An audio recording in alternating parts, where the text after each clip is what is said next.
I just bought this house in Ohio for only $31,000. And over the next 60 days, I'm going to be turning it into a profitable Section 8 rental property that cash flows every single month. Now, if you follow me on Instagram, you probably know that I own 44 rental properties, and the majority of them are rented to Section 8 tenants. And almost every single one of those properties came from the turnkey Section 8 strategy. And what that basically means is that I'm buying these properties that are already move-in ready, and then I'm renting them out to Section 8 tenants, and I don't have to do any work to them. It's a much more straightforward and simple strategy. For all of you guys who are watching this, if you are new to real estate, I would recommend to go with the turnkey strategy because it's a lot more straightforward, it's less risky, and you don't need as much experience to do that strategy. But with this house that I just bought, I'm doing something completely different. This is something that I don't preach much about on my Instagram account. And basically what I'm doing is I bought this property all cash for $31,000, and my plan is to put $20,000 to $25,000 into renovations, getting the property, move-in ready and turnkey and looking nice and everything. After I renovate it, I'm going to rent it out to a Section 8 tenant, but then I'm going to refinance the property and basically pull all of the cash that I put into the deal back out. And if you don't really know how this works or what I'm even talking about, don't worry, because I'm gonna explain it in more detail later on. And this is just part one of the series. I'm gonna be documenting this whole entire process from pre-renovation, which is going to be this video, and then mid-renovation, and then after, once the renovation's done and I'm actually trying to refinance the home. So by the end of this series, you're going to see how this whole entire deal plays out, from renovating it to actually refinancing it and then renting it out to a Section 8 tenant and getting it cash flowing. So yeah, now I'm going to go over to the property, show you guys a tour of it. And yeah, I hope this thing goes to plan and you guys are going to see the entire process. All right, I'm here. Let me give you guys a quick walkthrough, show you what the property is looking like, what we're gonna do to it, how much everything's expected to cost, etc. So let me show you. All right, so coming inside, here's what the property is looking like. We ripped out all of the carpet. Before we had ripped out the carpet, our plan was just to throw an LVP throughout the bottom unit to replace the carpet. But now that we pulled out the carpet, as you can see, the flooring is this hardwood type of flooring.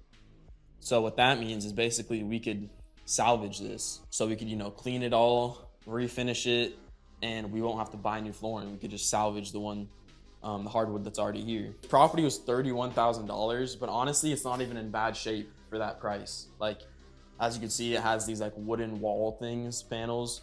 And honestly, we're just gonna keep these. We're not gonna paint them because they're honestly in fine shape. Well, it's technically a 2-bedroom, but I'll show you guys what we're gonna do to simply make it a 3-bedroom. This room right here, it doesn't have a door framed in, so it technically doesn't count as a bedroom, but that's super simple. We're just gonna frame in a door, costs a couple $100, and this will count as a bedroom because it has a closet, it just doesn't have a door frame. And then coming over to the kitchen, here's what the kitchen's looking like. As you can see, it has these old cabinets, this old sink, countertops. But honestly, these cabinets are not in bad shape either. They're honestly pretty solid. We're not gonna replace them. That'll cost, unnecessary money when we could just finish these cabinets off because they're not even in bad shape. The flooring in here, we're probably gonna get new flooring, probably put LVP in the kitchen because this flooring is not the same hardwood that's in there and it's not the greatest. So we're probably just gonna replace this with LVP. Yeah, we need to replace a new window right here because it's broken and it's super old. So we're gonna do new window, flooring in the kitchen, and refinish the cabinets. And coming over here, here's the bathroom. The shower is honestly not that bad. It's just super dirty and super old, but we could just clean this up. We don't have to replace the shower or anything. We could just clean it up and finish it off. And yeah, the bathroom is mainly just, super dirty. Doesn't need anything major, just needs to be cleaned, deeply cleaned. Here's the second bedroom right here. In this bedroom, what we're looking at doing is just adding in a closet because it doesn't have a closet currently. So it needs a closet to count as a bedroom. So that's what we're gonna do in here, and probably replace the flooring also because As you can see, it's super old flooring, and it's not the same hardwood in here. So new flooring in here, and throw up a closet, and that'll be that for that bedroom. And then coming upstairs, so the stairs, we're probably gonna just throw in carpet. It's the cheapest and the best for, you know, upstairs. Or honestly, maybe we might just finish these off, because it looks like it might be that same hardwood stuff. So honestly, we might just finish this off or throw in carpet. I'm not 100% entirely sure, but one of those two things. And for the upstairs, basically for up here, I'm not sure if we're gonna try to finish these floors off or throw carpet, but either one won't run us too much money, because carpet's pretty cheap. And here's the third bedroom.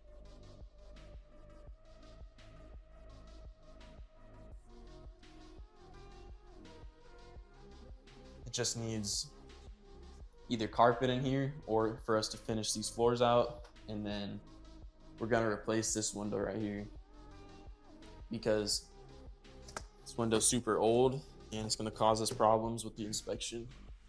So we're gonna replace that window, finish up the floors, and yeah, this one already has a closet, so that's fine. It doesn't have a door. So door, flooring, new window, and that's that. Sorry guys, it's probably super dark in this video because the lights are not on right now.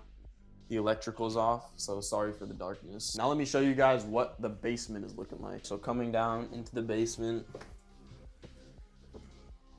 honestly down here, we're probably gonna scrape and paint this hallway because it doesn't have those wood panels, and maybe just clean this flooring. It's super dirty, but it doesn't look like it's in too bad of shape.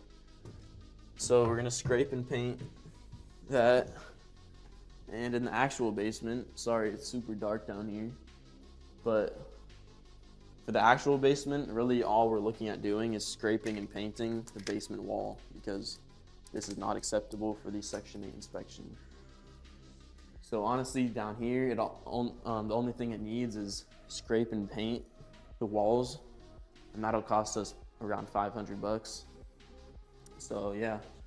And one thing I was worried about when I first saw this property, you know, I thought the foundation was gonna be bad because it's priced so cheap, but the foundation is not even bad. You know, the foundation is solid, and that's usually the make or breaker on a deal, is if the foundation's bad. But on this property, it's solid. So yeah, guys, honestly, this was a super good deal because this house was only $31,000. That's super cheap. And we're only looking to put 20 to 25K into it to get it rent ready. And that means we're all in at around $50,000 to $60,000. And that's super good. And like I just showed you guys, this property doesn't need anything crazy, right? It just needs, we're gonna finish up these flooring. We're gonna finish up this flooring. And that's honestly a saver, because if we don't have to buy LVP throughout the whole house, it's gonna save us a ton of money. We're just gonna finish up this flooring, throw a door frame right here, a closet in the other bedroom, finish up the kitchen, replace 1 or 2 windows, and that's really it, right? It doesn't need new windows throughout. That's something that's gonna run us a lot of money if we had to do it. New windows cost like, you know, $500 each window. So if we had to replace every single window in this house, then it would be a little bit different. But because we only have to replace 1 or 2, it's not gonna run us a lot of money. So now that you guys saw what the actual property is looking like, now let me show you what the numbers are going to be looking like. All right, so I'm gonna come over to my deal finder / deal calculator that I run all my numbers on. I give all of my students access to this, and I'll come over to the BRRRR section because this is what we're gonna be doing. And let me show you guys what the numbers are gonna look. So we got this property for $31,000. And I closed on it in cash, so I didn't put a down payment on it. And the closing costs for this were only around $1,100 because I closed in cash, so there was no lender closing costs. For the rehab budget, I'm gonna run the numbers conservatively, then moderate, and then like best case scenario, so you guys could see everything. So conservative is gonna be $30,000 rehab budget. And the holding period, I'm gonna put 4 months for that. And for the holding costs, I'm gonna leave it at default because this automatically calculates, my taxes and insurance plus utilities. So basically what the holding period is, if you don't know what this means, it's basically how long the property is sitting vacant for, when we're renovating it and getting it rented out. And basically we're gonna be paying, the taxes, insurance, and utilities out of our pocket because it's not rented out yet. So the holding period, I'm gonna say 4 months to be, conservative, because I think we could do it in 2 to 3 months, get this renovated and rented out. But to be conservative, I'm gonna put 4 months. So total holding costs will be around $924 while we're, getting it renovated and rented out. And the after repair value, I'm going to put $80,000 to be conservative. And then for the cash out refinance, I'm gonna put 75% because that's typical. And it's gonna be at around a 7 to a 7.5 interest rate.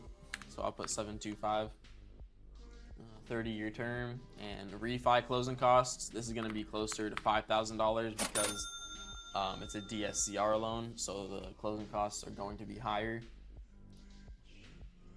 And then after we renovate it and rent it out, we're going to get at least $1,250. Hopefully, $1,300 to $1,400, but at least $1,250. And then our operating expenses, once we rent it out, 5% vacancy, just to be on the safe side. Maintenance 5%, property management 10%, and then taxes 1.2% of the purchase price, and insurance is $1,200 a year. I'm going to get 80% or 87% of my money out of the deal once I do the refinance. And this is very conservative. I'm expecting the renovation costs to be much lower than $30,000. Hopefully it gets appraised for, $90,000, $95,000. That would be amazing. But just for this conservative numbers, 87% capital recovery, so partial recovery. So total capital in, including, the purchase price, the closing costs, and the rehab, is gonna be right around $63,000. And then once I refinance it, I'm gonna get a loan for 75% of that $80,000, the after repair value, and that loan would be $60,000. So I'm getting a loan for $60,000, and I was all in at $63,000. So that means that I'm leaving $3,000 of my own capital in the deal, but including closing costs is closer to $8,000. So after I do the refinance, after closing costs, total cash in the deal would be $8,000. And that's still, good, because if you just put 20% down on a $100,000 property, then you're gonna have, $20,000 stuck in the deal. So $8,000 is still good, but like I said, this is the conservative budget. And that would put my cash on cash return at 68%, which is, super high. And as you can see, it runs all my numbers right here. So purchase price, $31K, closing costs, $1,000, rehab budget, $30,000, holding costs, $1,000 basically. So total capital in, $63,000, refi loan amount, $60,000, and then the closing costs, $5,000. So that would put me at $8,000 stuck in this deal. Now let's run the numbers moderate, not as conservative as I just ran it. So for this, let's do 25K rehab. I'll keep it 4 months holding period. And I'm gonna put the after repair value at 85K because I think it could get appraised for, hopefully 90 to 95,000, because there's a couple comps around that neighborhood. I saw one for 90K, one for 95, and then I saw an 80, 85K. So hopefully I get the higher end, which is 90 to 95. But for this, I'll put 85. So if I only had to put 25K into the rehab and I get it appraised for 85K, this time I get all of my money out of the deal. So as you can see, full recovery, capital recovered 100%. So in this case, my total capital in would be $58,000. And then my refi loan amount would be $63,000. So after my closing costs, I would basically walk away with $700 in my pocket. I would get all of my money back and I would pocket $700. So there would be zero capital remaining in this deal. And that means I have an infinite cash on cash return, because that means I basically essentially got the house for free because I pulled all of my money back out. So I'm basically just getting cash flow every single month while having no money in the deal. So that would put me at an infinite cash on cash return. My monthly cash flow would be around $430 at least. And it breaks down the numbers right here again, 31K, rehab budget 25K.